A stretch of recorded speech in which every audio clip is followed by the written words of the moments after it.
Matapos naman magpatupad ng 5-day wellness leave ang DPWH, sumunod na rin sa hakbang na ito ang Department of Education o DepEd.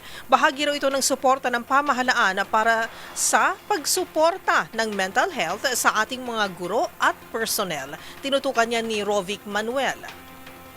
Inaprubahan na ng Department of Education o DepEd ang pagkakaloob ng 5 araw na wellness break o leave para sa mga guro at kawani kada taon. Ito raw ay bahagi ng hakbang ng pamahalaan na suportahan ng mental health at overall wellness ng mga guro, kasabay ng tumataas na hamon at pangangailangan sa sektor ng edukasyon na alinsunod na rin sa Mental Health Act at Wellness Leave Policy ng Civil Service Commission o CSC. Ayon kay DepEd Secretary Sani Angara, layunin nitong mas pagtuunan ng pansin ng kapakanan ng mga guro at empleyado at isulong ang mental health sa buong public sector. Sa ilalim ng guidelines ng CSC, saklaw nito ang lahat ng kwalipikadong opisyal at empleyado ng DepEd.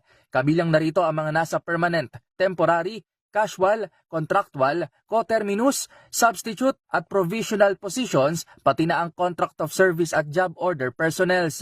Batay naman sa DepEd order, pwedeng mag-file ng wellness leave ng paisa-isa o hindi higit sa 3 magkakasunod na araw sa isang taon.